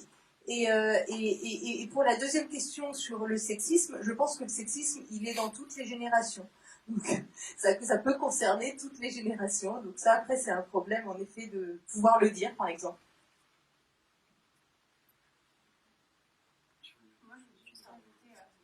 n'est pas dans le milieu de l'entreprise en ce qui nous concerne, mais c'est ce que je disais tout à l'heure sur la notion de responsabilité et la prise de responsabilité. En effet, le manager ou chez nous le chef de projet, il a ce rôle de devoir prendre ses responsabilités. Et en ce sens, de savoir à quel moment il doit intervenir pour dire bon bah là j'analyse la situation. Ça ne veut pas dire en fait qu'il va prendre une décision sans consulter personne, tyrannique ou en disant toi tu fais ci, tu fais ça, mais c'est savoir prendre du recul pour analyser la situation et dire ok c'est mon rôle ici à partir de maintenant de dire que ça va pas ou ci ou ça, mais de le partager avec son équipe en fait. Et c'est là où c'est pas lui qui va décider de tout, mais qui va savoir prendre la responsabilité. Pour moi, c'est vraiment la question importante.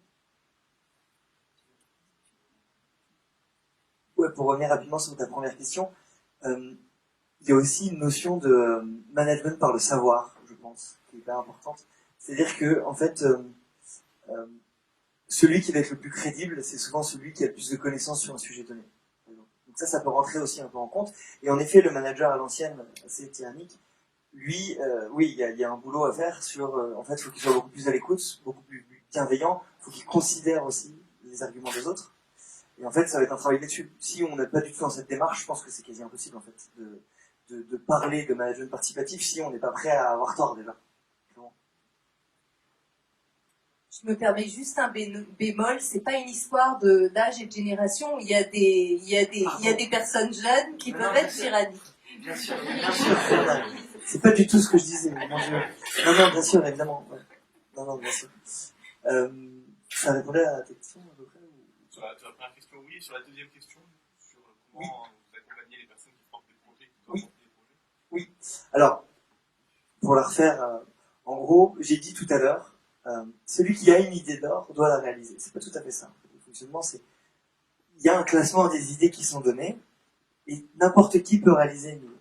C'est-à-dire qu'on peut ne pas avoir eu l'idée d'or, déjà, donc ça laisse la possibilité à tout le monde de le faire. C'est parce qu'on n'a pas de très bonnes idées toutes les semaines qu'on ne peut pas réaliser quelque chose. Déjà. Non mais c'est important. Après, comment ça se passe concrètement? Eh bien, c'est de se dire, cette idée, elle a été, entre guillemets, un petit peu validée par des votes des salariés de la boîte. Moi, Simon, j'ai envie de la réaliser. Donc, je vais le faire savoir et je vais lancer ce projet. On a pas mal d'outils. J'en ai pas trop parlé, mais on utilise un outil de gestion de projet qui s'appelle Asana.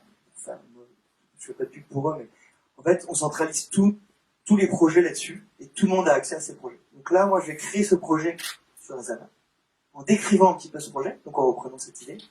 Et en fait, je vais pouvoir y inviter des collaborateurs, des collègues. Ceux qui veulent y participer, qui peuvent se manifester eux-mêmes et dire, bah écoute, moi ça me botte bien ce projet, j'ai envie de t'accompagner, j'ai envie de le faire. Je pense que je vais pouvoir t'aider sur tel point, etc. Et là, on crée une équipe.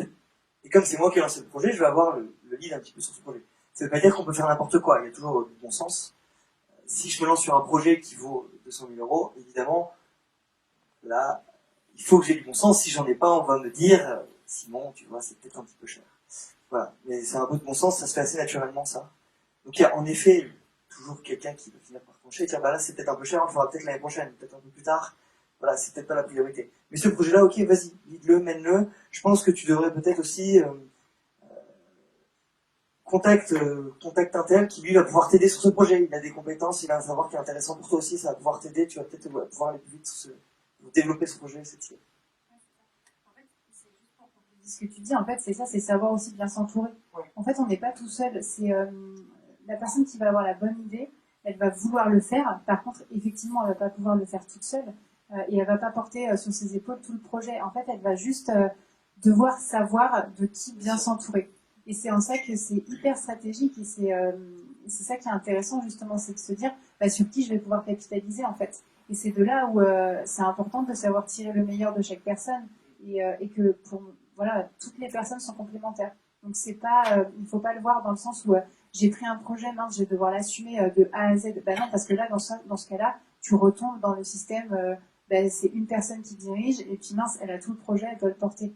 Non, là, l'idée, c'est vraiment quelque chose d'horizontal. Toi, tu as eu l'idée, tu as envie de le faire, mais c'est pas toi tout seul, c'est toi plus tous les autres. Et tous les autres ensemble, vous allez prendre les responsabilités, vous allez choisir, vous allez partager. Donc, c'est en ça où c'est pas bloquant. Il faut pas que ce soit bloquant. Et en fait, il est là le bon manager en fait. C'est celui qui va dire, bah en fait, pour ce projet-là, je pense que tu devrais justement demander à un tel et demander à un tel qui eux vont vraiment t'aider, et là on va être efficace. En fait, il est là le rôle du bon manager, je pense.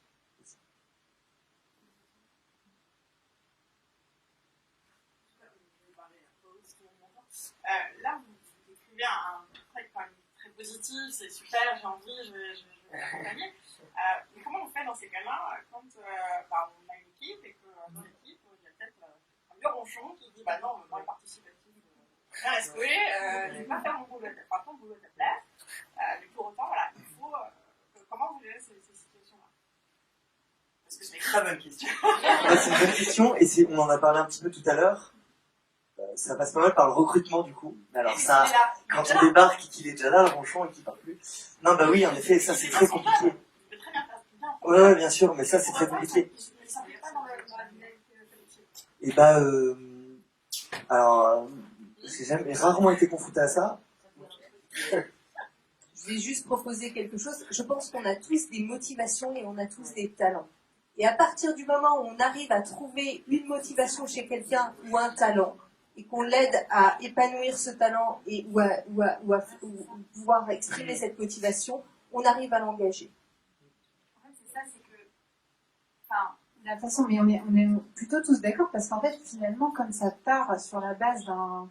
J'ai envie de participer, et nous, nous, encore plus dans une asso, mais même si ce principe de j'ai envie de participer et c'est volontaire, normalement, on n'a pas ce genre de cas de figure, ou alors la personne sort du projet, mais il n'y a pas une personne qui va dire tiens, ça va être horrible, j'ai pas envie de le faire, mais je vais m'inscrire.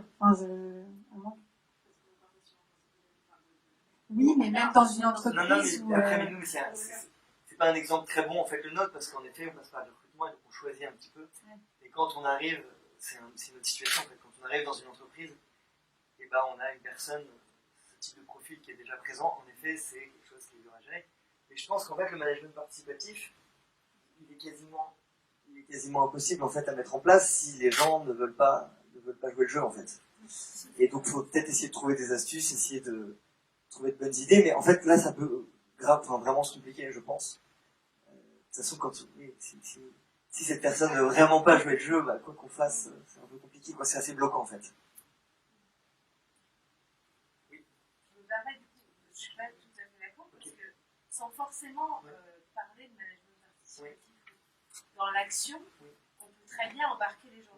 J'ai pour le coup eu l'occasion de gérer des personnes qui d'emblée n'adhéraient pas du tout, sauf qu'effectivement, comme vous le disiez tout à l'heure, quand on trouve la clé qui va la faire réagir, parce qu'on a tous quelque chose qui est moteur, et on a tous, quoi qu'on en dise, on a plus envie d'aller travail le matin si l'ambiance est meilleure, etc. Et ça, c'est vrai pour tout le monde, quoi qu'on en dise. Même le ronchon, à un moment donné, si on arrive à le convaincre, évidemment. Et donc, on peut y arriver. C'est tout l'art du manager de trouver effectivement la clé pour chacune des personnes. Alors, c'est plus facile dans une entreprise qui est récente, où les gens ont été aussi embauchés pour leur état d'esprit qui est déjà plutôt collaboratif. Effectivement, moi j'ai eu ça n'est pas le cas, c'est possible. Mais en fait, le rôle du manager il est fondamental en fait. Il est fondamental parce que c'est là où lui il a cette importance-là. S'il n'y a pas ça, effectivement, c'est compliqué. Et c'est pour ça que le style de management horizontal, participatif, etc., c'est pas une absence de management, c'est pas une absence de règles et de cadres, mais c'est bien justement une autre organisation qui fait qu'il y a quand même un rôle important d'une personne qui va diriger, encadrer tout ça. Je pense que dans ce cadre-là, il faut une personne assez empathique, personnellement. Qui est capable d'être à l'écoute, de capter les gens, d'être attentive à leur personnalité, à leurs différences, à leurs difficultés.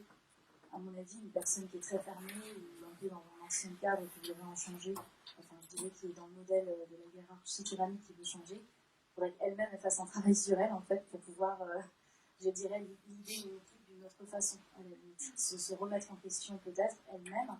Je ne dis pas que c'est une personne qui a tout fait tout faux, mais je pense que si on va dans dans une société où les gens sont plus dans la solidarité et l'entraide et d'écouter pour de vrai l'autre, parce qu'aujourd'hui on ne s'écoute pas en fait. On écoute sans écouter, on raconte sa vie, mais on n'écoute pas l'autre. L'autre nous parle, on se parle à nous-mêmes en fait.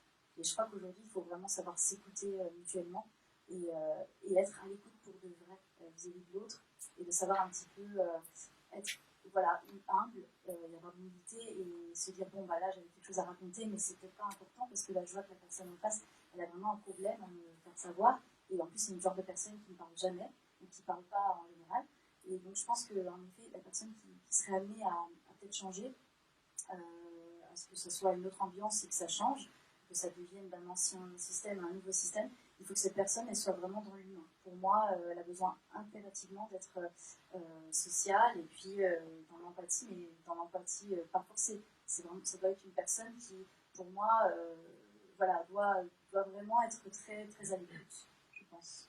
Enfin, c'est mon point de vue.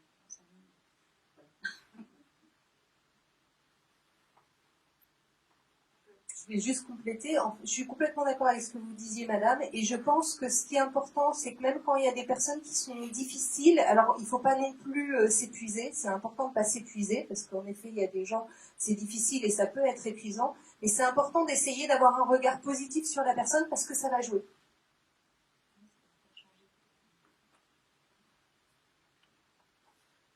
Moi, je voulais avoir votre avis sur une notion qu'on entend souvent, notamment dans les médias, c'est le bonheur au travail. Personnellement, je ne sais pas ce qu'il y a derrière. Et du coup, je voulais avoir vos avis respectifs sur ce qu'est le travail, le bonheur au travail dans une entreprise, dans une association.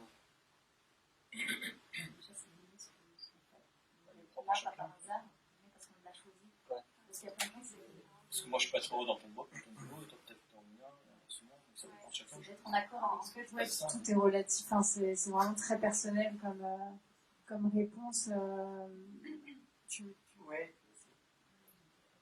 Je vois ce que tu veux dire, il y a quand même un bon petit business sur le travail. Évidemment, mais toute idée, quelle qu'elle soit peut-être un business et un bon business. Mais en effet, je pense qu'aujourd'hui, il y a un peu un business là-dessus. Il y a énormément de consultants qui sont là-dedans, de coach bonheur au travail, tout comme ça. Il y a une opportunité autour de ça. Après, je pense qu'il n'y a vraiment pas de règle pour le coup. Et je pense qu'en effet, ce que disait monsieur derrière, c'est vraiment, en fait, ça se trouve, je pourrais être très malheureux dans ton boulot, et à l'inverse, je pourrais être très heureux dans le boulot de quelqu'un d'autre. Ça dépend de pas mal de choses. Je pense que c'est un contexte, c'est un environnement. Ça passe par plein de trucs, c'est assez subjectif, c'est assez personnel aussi. C'est ce qu'on disait un petit peu tout à l'heure sur le fait de, on adhère à une culture ou pas. En fait, je me dis, bon, bah, en fait, nous, il y a des gens qui sont, je vais pas vous mentir, il y a des gens qui sont arrivés dans notre boîte, ils nous ont trouvé un peu fous, quoi. Ils se sont dit, ils sont un peu zinzin, quoi, les jeunes. Et ça arrive aussi, en fait, il adhérait pas totalement à notre culture. Mais donc lui, il était pas heureux chez nous, et c'est pas très grave, finalement, c'est le jeu. Là, moi, je suis bien ici, je serais peut-être plus malheureux ailleurs. Enfin, je pense que ça, c'est assez perso, quoi. Enfin, c'est ma réponse que Mais après, il y a des facteurs qui contribuent au bonheur. le lieu de travail, par exemple. Très important. Non, mais juste par exemple, j'ai eu l'assurance live de bureau à partager, qui avait 5 apéros par semaine.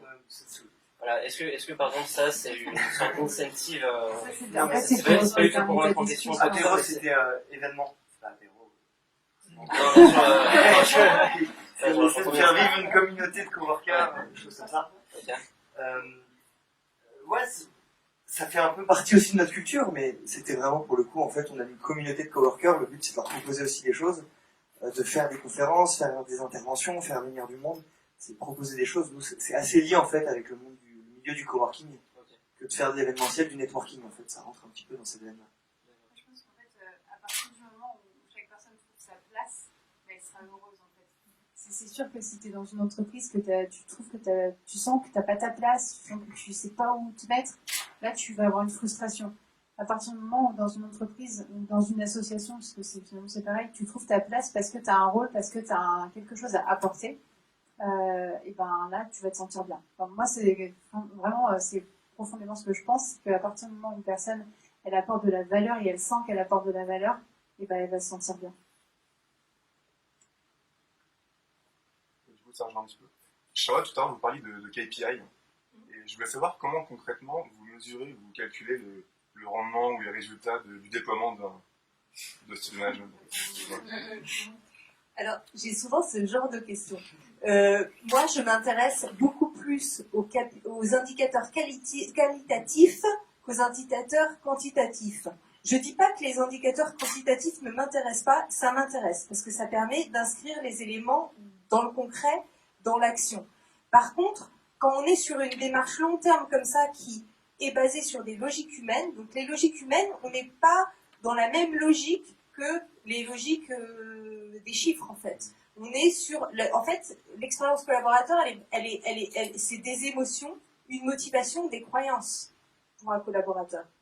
Et c'est ça, à partir de ça, qu'un cercle vicieux ou vertueux va être généré. Et c'est parce qu'il va... Le but du manager, c'est que le collaborateur il soit heureux, qu'il se sente à sa place, qu'il développe des talents, et qu'il soit motivé, et que finalement il produise. Et qu'il produise sur le long terme. Mais c'est tout un travail de l'amener là-dedans. Et ça, c'est le travail du manager. Moi, mes indicateurs, c'est des indicateurs plutôt qualitatifs, même s'il peut y en avoir des quantitatifs. Le nombre de gens qui se trouvent dans le bureau, on peut faire ça, par exemple. Qualitatif, je reprends ce que disait Myriam. Par exemple, si dans une équipe, je vois qu'on porte attention à des gens qui parlent moins, on porte autant attention à ce qu'ils vont dire qu'à celui qui s'impose naturellement beaucoup plus facilement et qui parle beaucoup, alors je me dis peut-être qu'il y a une vraie synergie, une circularité au sein de cette équipe. Un exemple d'indicateur, du coup Et bien justement, par exemple, l'indicateur, c'est de voir que dans cette équipe-là, les gens qui parlent moins, on les écoute. Ça, c'est du qualitatif.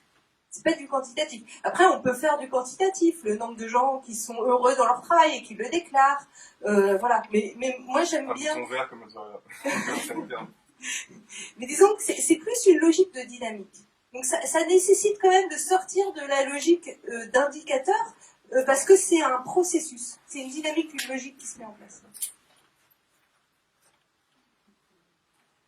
Je veux bien rajouter quelque chose. En effet, c'est assez dur à mesurer parce qu'en fait, on va pas avoir un résultat concret sur nos résultats, le résultat de la fin de l'année, de façon de KPI. Ça va être compliqué de le mesurer en fait, mais c'est un peu grotesque comme exemple, mais c'est le même. Enfin, ça m'a fait penser moi à l'exemple d'un sport collectif, d'une bonne équipe de foot par exemple. C'est pas forcément les meilleurs, ceux qui ont le meilleur CV, les meilleurs joueurs du monde qui vont jouer ensemble, qui vont être plus efficaces, mais c'est quand ils arrivent à jouer ensemble.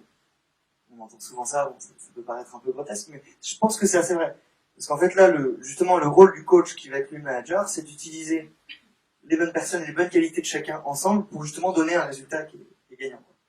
Et donc c'est compliqué à mesurer, en disant, enfin, au bout d'un an, on peut pas dire, bah voilà, vu qu'on a un management plus horizontal, en fait, on a fait plus de chiffre d'affaires. Je ne sais pas si c'est possible de le mesurer comme ça, mais ça passe par, en plus de tous ces indicateurs de bonheur au travail, etc., par un collectif plus efficace. Quoi. Après, il y a le turnover qui peut être mesuré. Et donc là, clairement, s'il y a plus de qualité de travail, ça doit être... ça peut se révéler là-dedans, même s'il n'y a pas de ça toujours. Complètement. Si on reste dans un boulot, c'est clairement si on est bien. Et l'absentéisme. Oui, bien sûr. Ça, c'est des très bons indicateurs. Moi, j'avais une question sur les questions de répartition du travail et aussi un petit peu de charge de travail.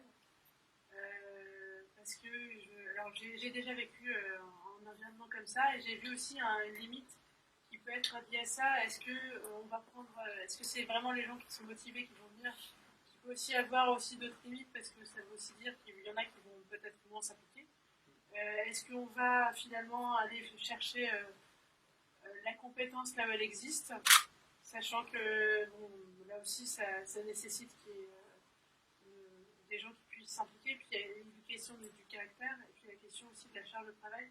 Comment est-ce que vous voyez ça, cette question d'équilibre, qui va travailler, comment est-ce qu'on vérifie que le travail soit à peu près réparti? Je ne pense pas au cas d'une association, parce que ça ne peut pas s'appliquer, parce que c'est exactement ce que vous disiez, mais dans les cas plus traditionnels d'entreprise et d'organisation avec un but efficace plus lucratif.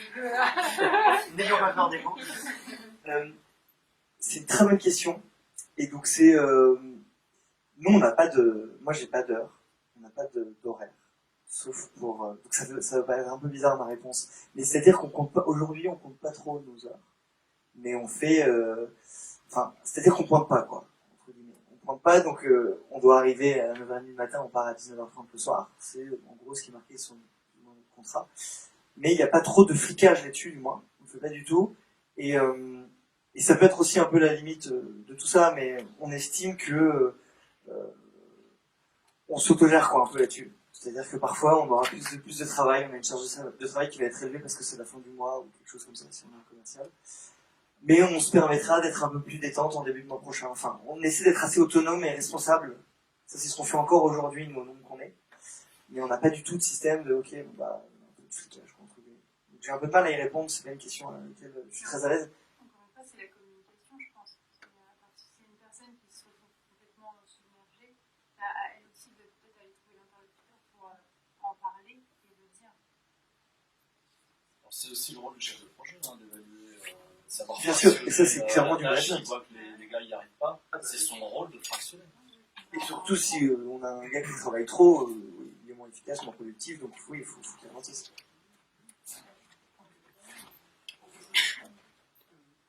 Et le fait de mettre en place cette dynamique et la maintenir, ça ne prend pas justement du temps sur le temps de travail? C'est une très bonne question parce que je pense que c'est la question que se pose la majorité des personnes. Elles se disent ah ben non, ça va prendre trop de temps. Alors évidemment, au début, quand on le met en place, ça prend un peu de temps parce que ça prend le temps d'échanger avec les gens, parce que ça prend le temps de s'accorder, ça prend le temps de tout ça. Mais on est plus efficient. Il faut raisonner en termes d'efficience. Et on raisonne trop en termes de temps fractionné et en court terme. En fait, il faut passer de la logique court terme à long terme, individu à collectif et indicateur. Alors, je dis pas que les indicateurs c'est pas bien, hein. Je dis mais il faut pas que ce soit que des indicateurs à sens, mobilisation collective autour d'un sens, mais avec des indicateurs pour suivre sur le court terme. Du coup, dans une entreprise, il y a une contrainte de temps. Si on commence à compter les heures, au début, si on prend, je sais pas moi, une certaine partie du temps à comprendre, à je sais pas, s'adapter, prendre du temps sur le temps de travail, on ne sera pas efficient tout de suite en plus. Est-ce qu'il n'y a pas cette contrainte économique du temps de travail qui a... En fait, il faut savoir qu'on perd aussi beaucoup de temps pour beaucoup de tâches qui ne servent à rien. Et que parfois on perd du temps à discuter avec des collègues parce qu'on n'a pas assez parlé avec eux et finalement il y a des tensions, il y a des conflits, il faut les résoudre. Donc il faut aussi résoudre. En fait, le prétexte du temps, c'est un faux problème. Par contre, ça demande que la direction soit d'accord avec ça parce qu'en effet, il y a un ajustement qui doit se faire au départ.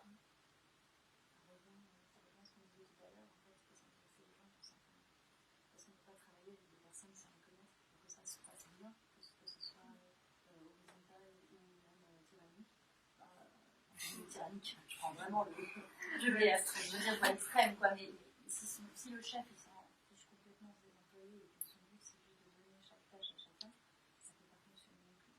Dans tous les cas, il faut s'intéresser à ses employés, on n'est pas obligé non plus de s'obliger avec des gens avec qui on n'a pas fini de se forcer à parler et tout ça, mais on peut au moins avoir un mot gentil, un bonjour, un au revoir, est-ce que ça va, enfin on n'est pas obligé d'en faire de trop, mais je dirais qu'il y a un minimum quand même d'attention à avoir envers les gens, en fait, tout simplement parce que c'est l'humain, en fait. C'est juste ça. Et ça ne prend pas du temps. Parce que ça, c'est du temps qu'on prend pour connaître la personne comme on fait dans notre vie sentimentale, comme on peut faire dans notre vie amicale.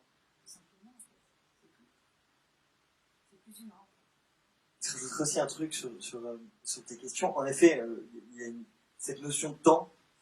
Ça peut être compliqué, mais après, aujourd'hui, il y a pas mal d'outils qui existent et qui nous aident sur les gestions de projets, sur les choses comme ça, en fait. Parce que gérer des projets, sincèrement, nous, on a peut-être trop d'outils, mais on a 1000 outils, justement, pour tous ces trucs-là. Donc, on a un outil pour la gestion de projet. Quand tu ne le maîtrises pas, tu perds énormément de temps. Et quand tout le monde le maîtrise, c'est lunaire le temps qui est gagné, quoi. Là, vraiment, il y a du gain de temps. Et on a plusieurs outils, nous, pour plusieurs choses. Donc, ça va être un outil aussi pour le chat en interne avec tes collègues, pour que ce soit instantané. On a nos boîtes mail normales, on a notre outil pour la gestion de projets plus globaux, avec plein de gens dans la boîte. On a aussi des CRM pour les commerciaux. C'est des outils justement, c'est des pipes pour les commerciaux. Et en fait, grâce à tous ces outils-là, s'ils sont maîtrisés, normalement le temps est optimisé. Après, il faut apprendre à les maîtriser, il faut prendre le temps de se poser, de les installer, d'apprendre tout ça à tout le monde. Mais une fois que tu as une batterie d'outils bien huilée, c'est pas que tu gagnes aussi du temps, parce qu'en fait, tu es productif. Parce que quand tu appuies sur un bouton, tout s'enchaîne, truc. Je sais pas si c'était clair ma réponse. C'est un peu flou. Juste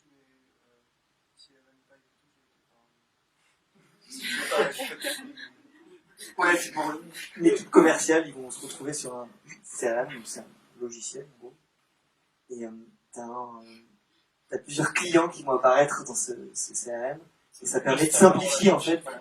Ouais, voilà, c'est ça. Ça permet de simplifier en fait de simplifier en fait la conversion de tes clients. Tout est simplifié. J'explique très très mal. Il n'y a pas de chance. Mais c'est pour simplifier, oui, le boulot des commerciaux. C'est un outil de partage des contacts commerciaux entre les commerciaux. En fait, tu as tout l'historique. Tu prends le client, tu as tout l'historique. Si tu as lui ou un autre qui a appelé, tu as tout l'historique sur le client. Avec son téléphone, son mail, le nom de sa femme et tout. Les cadeaux qu'il aime. Non, mais il y a Si demain on travaille ensemble, tu t'intéresses à une personne et tu vois qu'elle apparaît sur le CRM et tu vois que Simon suit cette personne, en fait, là tu vois tout l'historique, tu sais où est-ce que j'en suis en gros, si tu veux, dans la conversion de ce lead.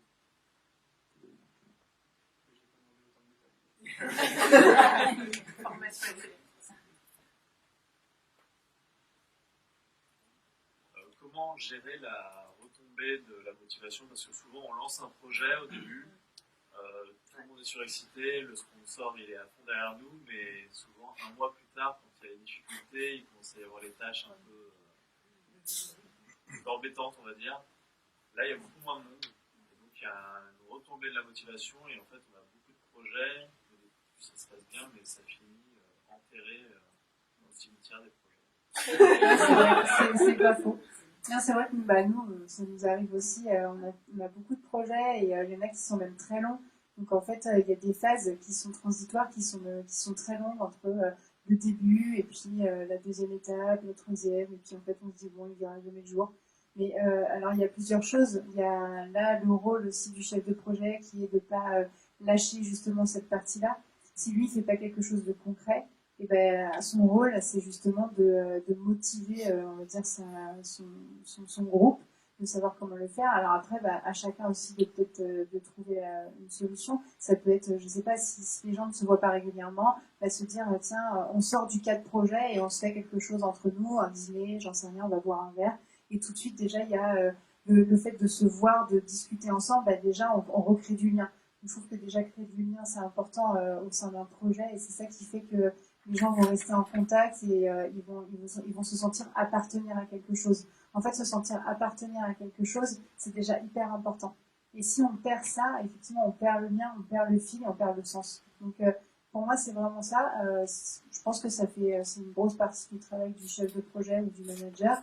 Mais après, ça peut venir aussi des personnes à l'intérieur du projet. S'il ne faut pas qu'ils portent tout non plus, cette personne-là, ça peut être des membres du projet qui soumettent des idées pour dire tiens, là, je sens qu'il y a un peu une perte, ça s'essouffle, qu'est-ce qu'on peut faire pour? Donc, je pense que c'est là aussi une intelligence collective et quelque chose à faire ensemble. Mais effectivement, ça arrive et c'est peut-être un des points aussi, une des limites quand on travaille comme ça.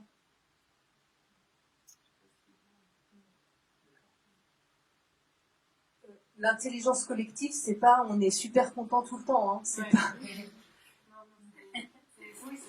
Franchement, c'est parfois très très dur. Et c'est ce qui, comme partout, hein, comme dans tout système, voilà, pour mettre en place des choses, il y a des barrières. Il faut juste trouver les solutions pour. Et peut-être ce que je trouve intéressant dans ce système, c'est qu'il n'y a pas une personne qui va devoir trouver la solution, mais qu'à peut-être 10 cerveaux, c'est peut-être plus facile de trouver des solutions. Ça. Donc, en tout cas, nous, c'est comme ça qu'on a toujours trouvé nos solutions. C'est en partageant, forcément, comme on est plusieurs, c'est plus facile. Et puis arriver aussi, c'est le rôle du manager, arriver à motiver en fait tout le temps l'équipe. responsabiliser ce que vous disiez, responsabiliser tout le monde doit être embarqué, impliqué dans le projet. Et là, le rôle, encore une fois, du manager, de bon, allez, je vais vous motiver.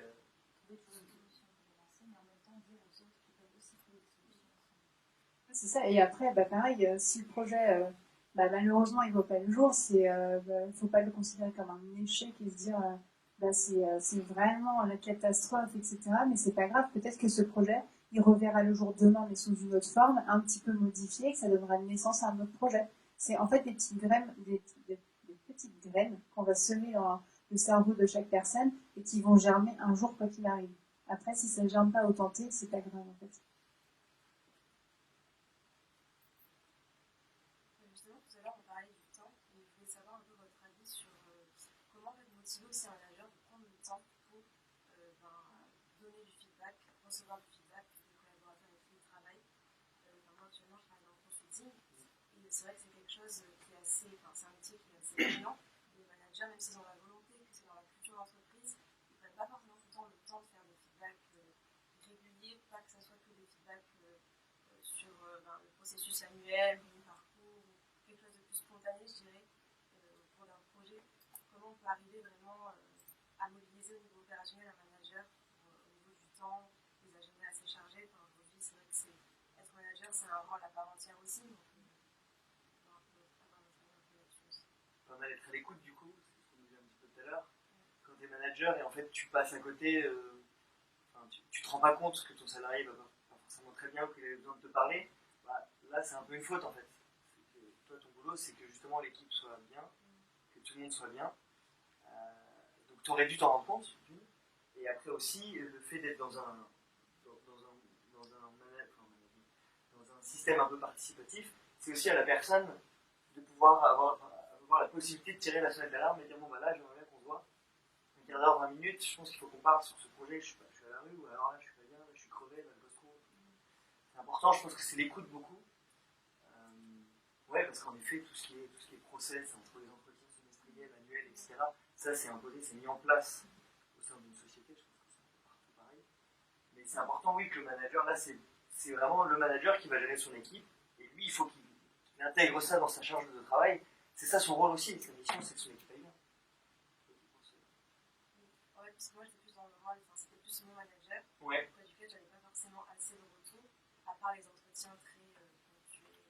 Et tu peux lui demander de le voir, par exemple, de prendre un café avec lui ou pas Si, c'est vrai, mais c'est vrai que c'était une situation qui n'était pas forcément évidente parce qu'il n'était pas forcément là sur place et que les consultants sont souvent en déplacement. C'est vrai que la distance aussi aujourd'hui fait que des fois on a du mal à avoir ce dialogue-là. Donc c'est vrai que c'est des choses des questions que je me posais aussi, et du coup, pour avoir votre avis aussi à différents niveaux, notamment vous, Charlotte, qui êtes aussi consultante, je ne sais pas si vous avez déjà été face à des entreprises, des managers qui vous séparent de ce manque de temps, justement, et comment ils peuvent y faire face, comment arriver à se poser et se dire, voilà, tel collaborateur. En fait, après, il faut aussi contextualiser. C'est vrai que c'est le boulot du manager de faire attention à ses équipes, mais il faut aussi contextualiser et voir quelle est la culture d'entreprise et voir quel est le contexte. Est-ce que ce manager a énormément de personnes à manager? Est-ce que finalement il a le temps de donner un feedback régulier aussi? Est-ce que c'est vraiment une mauvaise volonté de sa part ou est-ce que c'est lié à d'autres facteurs qui sont plus contextuels? Parce que c'est vrai qu'on est dans une société où les managers ont énormément de tâches. Et j'avais vu qu'il y avait une enquête qui disait qu'il y avait quand même un manager sur 5 qui était exposé au risque de burn-out. Donc c'est vrai que c'est pas simple. Parce que voilà.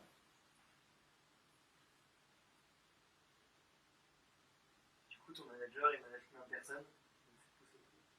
Alors c'était un ancien manager. En fait, elle était consultante, manager, senior manager. Moi, je supervisais moi, d'autres personnes aussi, mais il n'y avait pas tant que ça, c'était surtout qu'elle était sur plein de projets en même temps. Donc surtout une grosse occupation au niveau mission, livrable, et donc moins de temps pour le management. Donc finalement, le management était peu présent, mais il n'était pas assez de temps consacré. C'est l'organisation,